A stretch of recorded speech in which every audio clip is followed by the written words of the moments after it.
네, 다 같이 사도신경 하심으로 수요 강단 시작하도록 하겠습니다.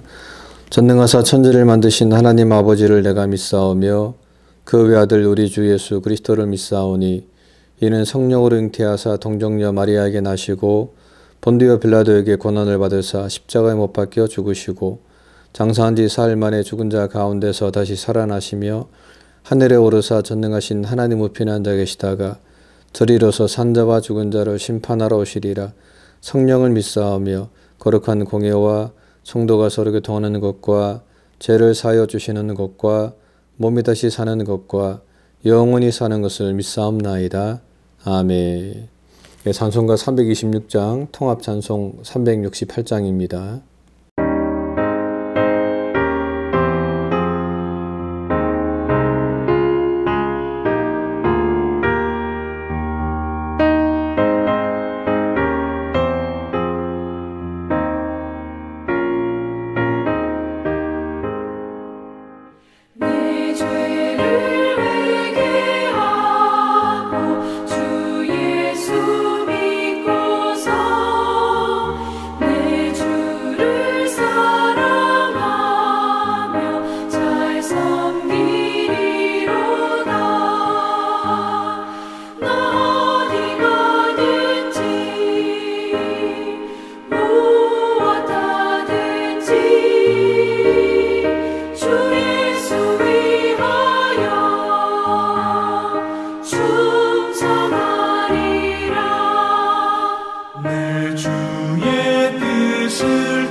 다 같이 기도하겠습니다.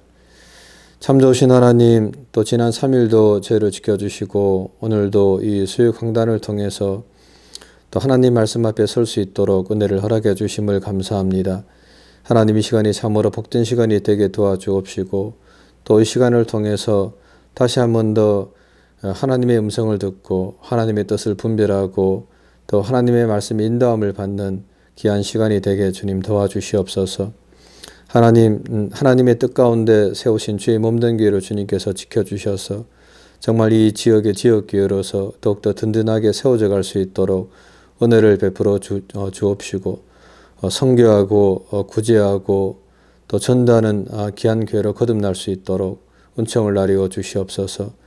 성도들의 가정과 직장과 사업장을 주님께서 지켜주셔서 이 땅에 살아가는 동안에 어려움을 당하지 않도록 주님께서 은총을 베풀어 주옵시고 또 특별히 어린 자녀들을 기억하사 믿음의 자녀들로서 성장할 수 있도록 은혜를 베풀어 주시옵소서. 하나님, 또 이 시간에도 육신의 질병으로 인해서 어려움을 당하고 있는 지체들이 있습니다. 하나님, 저들을 더욱더 불쌍히 여겨 주옵시고 정말 주님의 도우심과 주님의 은혜 가운데 빠른 회복과 치유의 역사가 일어날 수 있게 주님 함께하여 주시옵소서. 또 지금도 선교지에서 또 복음을 증거하고 있는 사랑하는 선교사님들을 주님께서 기억하사 저들 가운데 함께해 주옵시고 하나님 정말 성령 충만함 가운데 자신들에게 맡겨진 그 사역을 끝까지 잘 감당하는 귀한 선교사님들이 되게 은혜를 베풀어 주시옵소서. 하나님 이 시간에 또 칼빈주의 5대 강령이라고 하는 마지막 성도의 견인에 대해서 함께 또 배우고자 합니다. 하나님 말씀을 전하는 자나 또 말씀을 듣는 우리 모두가 다 함께 이 말씀을 잘 깨닫는 귀한 시간 될 수 있도록 주님께서 은총을 나리워 주시옵소서. 하나님 아버지의 크신 은혜와 사랑 감사하고 사랑 많으신 예수님 이름으로 기도하옵나이다. 아멘. 네, 말씀은 요한복음 6장 39절부터 40절 말씀까지입니다. 나를 보내신 이의 뜻은 내게 주신 자 중에 내가 하나도 잃어버리지 아니하고 마지막 날에 다시 살리는 이것이니라. 내 아버지의 뜻은 아들을 보고 믿는 자마다 영생을 얻는 이것이니 마지막 날에 내가 이를 다시 살리리라 하시니라. 아멘. 네, 오늘은 이 칼빈주의 5대 교리 중 마지막인 이 성도의 견인에 대해서 함께 좀 알아보도록 하겠습니다. 지난 4주에 걸쳐서 우리는 이 칼빈의 5대 교리를 좀 살펴보았는데 사실 준비 과정은 좀 쉽지는 않았지만은 저 나름대로는 참 재미있고 유익한 시간이었다고 저는 생각을 합니다. 물론 제가 좀 강의를 좀 더 쉽고 재미있게 했더라면 좋았을 것이라는 그런 아쉬움은 남지만 사실 이 교리라고 하는 것 자체가 좀 딱딱하고 좀 재미가 없는 부분이기 때문에 그런 부분은 여러분들이 좀 양해를 하고 들어주셨으면 좋겠다라는 그런 제가 부탁을 좀 드립니다. 하지만 그럼에도 불구하고 입에 쓴 약이 몸에 좋다라고 하는 속담처럼 비록 교리 자체는 좀 재미는 없지만 이 교리를 좀 잘 배우고 숙지해 놓으면 분명 이 땅에서의 우리의 신앙생활에 큰 도움이 될 것이라고 저는 좀 생각을 합니다. 오늘은 마지막 시간으로 이 성도의 견인에 대해서 함께 좀 살펴보도록 하겠습니다.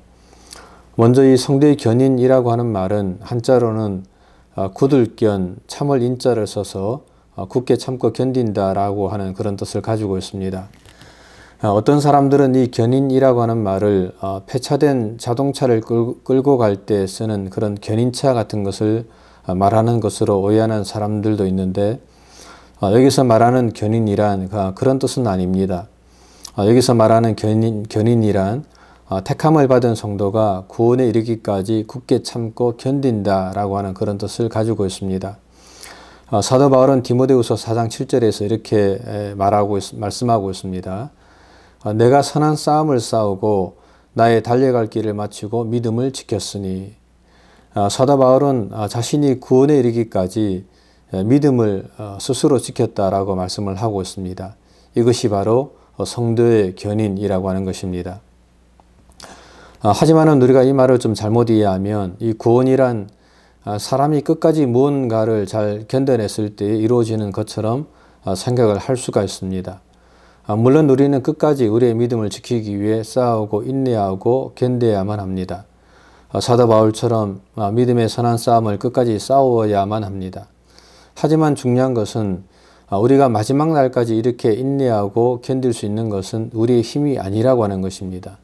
그것은 하나님께서 우리에게 견인할 수 있는 힘과 은혜를 주셨기 때문입니다. 즉 성부께서 택하시고 성자께서 죽으시고 성령께서 믿게 하심으로 성도는 결국 완전한 구원에 이룰 수 있다는 말입니다. 그래서 이것을 신학적인 용어로 궁극적 구원이라고 부르고 있습니다. 여기서 궁극적 구원이란 택함받은 하나님의 백성들 중에서는 구원을 받지 못하는 사람이 하나도 없고 또 중도의 구원을 잃어버리는 사람도 하나도 없다라고 하는 말입니다. 즉 한 사람도 예외 없이 모두가 다 완전한 구원에 도달한다고 하는 말입니다. 사도 바울은 빌립보서 1장 6절에서 이렇게 말씀하고 있습니다. 너희 속에 착한 일을 시작하신 이가 그리스도 예수의 날까지 이루실 줄을 우리가 확신하노라. 여기서 바울은 이 구원의 시작과 완성에 대해 좀 말씀하면서 구원을 시작하신 하나님께서는 결국 그 구원을 완성해 가실 것이라고 확신을 하고 있습니다. 그래서 요즘 신학자들은 이 견인이라고 하는 단어 대신에 보호하심, 영어로는 preservation이라고 하는데 이런 단어를 좀 많이 쓰고 있기도 합니다. 즉 하나님의 보호하심 속에 성도는 결국 구원에 이른다라고 하는 그런 말입니다. 그렇다면 우리는 이제 여기서 이런 질문을 좀 한번 던져볼 수가 있습니다. 그러면 어떤 사람이 오랫동안 교회를 다니면서 신앙생활을 잘 하다가 어느 날부터 나태해지고 게을러지더니 나중에는 하나님께 대해서 적대적인 행위까지 하면서 구원에서 완전히 멀어진 사람처럼 보일 때 우리는 이런 경우 이런 사람을 어떻게 설명을 해야 되는가라고 하는 그런 질문을 던질 수가 있습니다. 마치 성경에 나오는 가룟 유다처럼 행동을 하는 사람들에 대해서 우리는 어떻게 설명을 해야 되는가라고 하는 것입니다. 여러분들은 이런 경우에 어떤 식으로 좀 설명을 하시겠습니까? 여기에 대한 답은 그것은 그 사람이 구원에서 떨어진 것이 아니라 처음부터 예수님을 믿지 않은 사람이다 라고 하는 것입니다. 사도 요한은 요한일서 2장 19절에서 이 점을 분명하게 좀 말씀을 하고 있습니다. 그들이 우리에게서 나갔으나 우리에게 속하지 아니하였나니 만일 우리에게 속하였더라면 우리와 함께 거하였으려니와 그들이 나간 것은 다 우리에게 속하지 아니함을 나타내려 함이니라 라고 말씀하고 있습니다. 즉 사도 요한은 그들이 교회 공동체로부터 떨어져 나간 이유는 그들은 처음부터 구원을 받지 못한 사람들이기 때문에 이 믿음의 공동체로부터 떨어져 나간 것이라고 말을 하고 있는 것입니다. 그리고 그것은 가룟 유다도 마찬가지입니다. 가룟 유다가 결국 예수님을 팔고 또 자살로 자신의 삶을 마친 이유는 그는 처음부터 예수님을 믿지 않은 사람이었기 때문입니다. 가룟 유다는 단 한 번도 예수님을 향해서 주님이라고 부른 적이 없습니다. 그에 반해서 주는 그리스도시요 살아계신 하나님의 아들이라고 분명하게 신앙을 고백했던 베드로는 비록 예수님을 3번씩이나 부인하고 저주까지 했지만은 그는 결국 회개하고 다시금 주님께로 돌아오는 것을 우리가 볼 수가 있습니다. 그렇습니다. 참 신자는 절대로 이 하나님의 은혜에서 떨어질 수가 없다라고 하는 말입니다. 그렇다면 여러분, 이 참 신자가 이 하나님의 이 구원의 은혜로부터 결코 떨어질 수 없는 이유가 무엇입니까? 그 이유는 제가 앞에서 말씀드린 것처럼 그들 안에 어떤 능력이 있는 것이 아니라 하나님께서 그들을 끝까지 붙들고 계시기 때문입니다. 웨스트민스터 신앙고백서는 여기에 대해서 이렇게 잘 설명을 하고 있습니다. 성도의 견인은 그들 자신의 자유의지에 달린 것이 아니다. 하나님 아버지의 자유롭고 변치않는 사랑에서 나오는 선택과 예수 그리스도의 공로와 중보의 효력과 성령의 내주하심과 그들 안에 있는 하나님의 씨로 말미암은 것이다 라고 말을 하고 있습니다. 그래서 칼빈주의는 이것을 궁극적 구원 혹은 완전한 구원이라고 부르고 있습니다. 이유는 이 구원이란 인간이 이루어가는 것이 아니라 하나님께서 이루어가시는 것이기 때문입니다. 하지만은 로마 카톨릭과 알미니안주의는 지금도 이 말에 반대하면서 하나님은 이 구원의 가능성만 열어 놓았을 뿐이고 끝까지 구원을 책임지지 않기 때문에 구원은 인간의 노력 여하에 따라서 얼마든지 구원을 받을 수도 있고 또 구원에서 떨어질 수도 있다라고 가르치고 있습니다. 특별히 로마 천주교는 트렌트 회의라고 하는 종교 회의에서 이 종교 개혁자들의 가르침에 반대하면서 이렇게 결의했습니다. 만약 누구든지 신자의 견인을 확신하는 자는 저주를 받을지어다. 즉 로마 가톨릭은 제사함의 확신 혹은 영원히 구원받았다는 이 견인의 확신을 그들은 불경스러운 주장이라고 말을 하면서 이런 확신을 가지는 사람은 저주를 받을 것이라고 지금도 주장을 하고 있습니다. 그리고 알미니안주의자들도 믿는 사람들과 진정으로 구원을 받은 사람들도 그들의 믿음과 그 밖의 것을 지키기에 실패함으로써 그들의 구원을 잃어버릴 수가 있다라고 말을 하고 있습니다. 하지만 개혁주의와 칼빈주의는 그렇게 주장을 하지 않습니다. 칼빈주의는 만약 하나님이 구원의 가능성만을 열어두고 끝까지 책임을 지지 않고 구원을 인간에게 맡긴다면 결과적으로 그 누구도 구원을 받을 수가 없다라고 주장을 합니다. 그 이유는 인간 자신의 노력으로는 구원을 받기에는 인간은 전적으로 무능한 존재이기 때문에 그렇습니다. 스펄전 목사는 이런 말을 했습니다. 우리 인간은 바람과 같이 변하기 쉽고 거미줄과 같이 약하며 물과 같이 믿을 수가 없다. 즉 인간은 본성상 악을 사랑하기 때문에 자신의 힘으로는 선을 행할 수가 없다라고 하는 그런 말입니다. 그러므로 구원은 오직 성부 하나님의 선택과 성자 예수님의 속죄와 성령 하나님의 거듭남의 하심에 있다고 우리는 말을 할 수가 있습니다.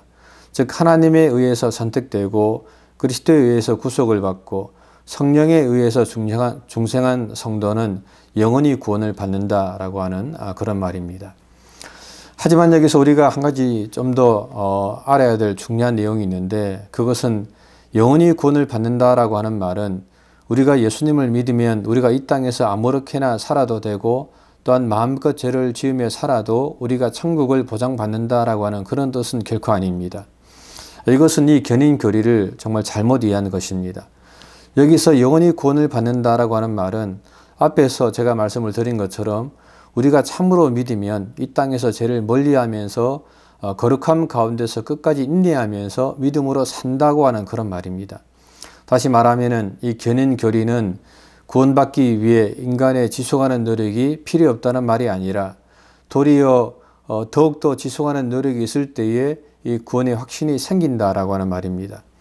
그러므로 어떻게 보면은 이 신앙생활을 열심히 하는 것은 이 구원받은 사람의 참된 모습이라고 말을 할 수가 있습니다. 그리고 여기서 말하는 이 구원의 확신이란 이단인 구원파가 말하는 한 번 구원은 영원한 구원이라고 하는 말의 뜻과는 분명한 차이가 있습니다. 구원파는 앞에서 말씀드린 것처럼 한 번 구원받은 사람은 이 땅에서 그 어떠한 죄를 짓고 또 무슨 죄를 지으며 살아도 결국에 구원을 받는다라고 말을 하고 있습니다. 하지만 그것은 결코 올바른 성경적 구원관이 아닙니다. 물론 참된 성도도 잠시 하나님의 은혜에서 벗어나서 타락을 할 수가 있습니다.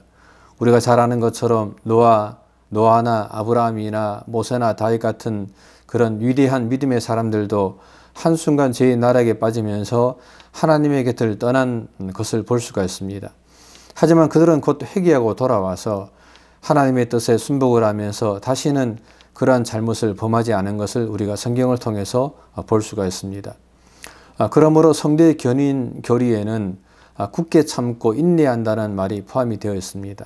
즉 택함을 받은 성도들이 이 땅에 살아가면서 비록 수많은 환난과 유혹, 방해를 받음에도 불구하고 하나님이 선택하신 성도는 천국에 들어갈 때까지 그 모든 것을 참고 견디고 승리하여 결국 하나님의 나라에 들어간다는 말입니다. 때로 믿음의 위협을 받기도 하고 또한 실제로 믿음이 흔들릴 때도 있지만은 택함받은 성도는 끝까지 그 믿음을 놓지 않는다라고 하는 그런 말입니다. 그렇다면은 이런 성도의 견인을 확신하는 성도들은 이 땅에서 과연 어떤 삶을 살아갈 수가 있을까요? 저는 크게 좀 두 가지를 말씀드리고 싶습니다. 첫 번째는 하나님이 영원한 구원을 주신 것을 확신하면서 날마다 감사와 기쁨의 삶을 살아갈 수가 있다고 하는 것입니다. 확신이 없는 사람은 늘 불안합니다. 어떻게 하든지 구원을 받으려고 애쓰면서 인생을 허비하게 됩니다. 또한 아무리 애써도 하나님을 만족시킬 수 없는 자신을 바라보면서 스스로 절망할 수밖에 없습니다.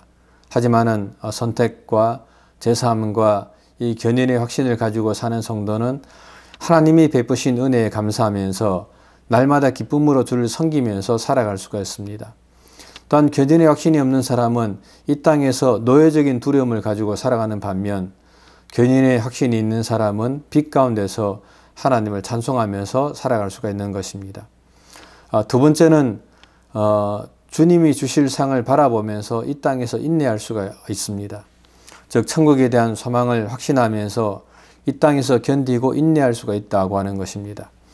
세상 사람들도 미래를 위해 밤늦도록 일하고 또 가족을 먹여 살리기 위해서 모든 수고도 참아내면서 살아가지 않습니까?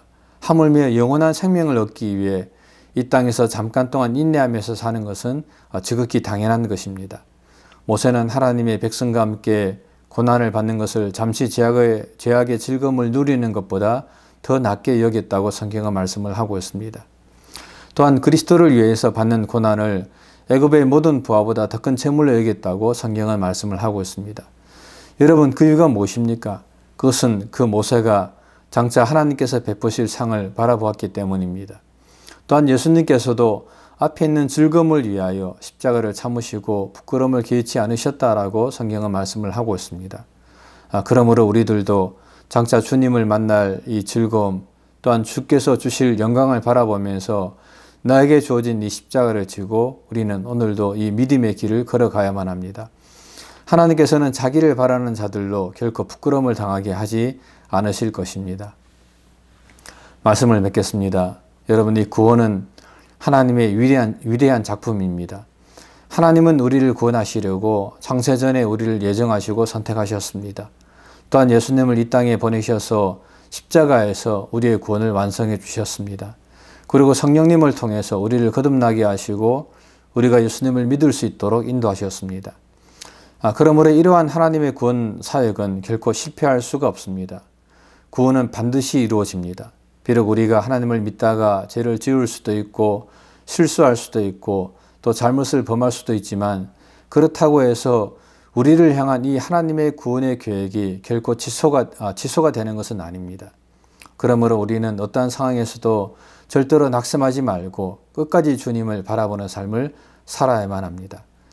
또한 성도의 견인은 우리가 자범죄를 범하거나 게으르거나 나태한 삶을 살도록 내버려 두는 것이 아닙니다. 이제 나는 구원을 받았으므로 나는 이제 내가 하고 싶은 대로 마음껏 살 수 있다고 생각하는 사람이 있다면 그 사람은 정말로 자신이 스스로 거듭난 사람인가를 한번 의심을 해보아야만 합니다.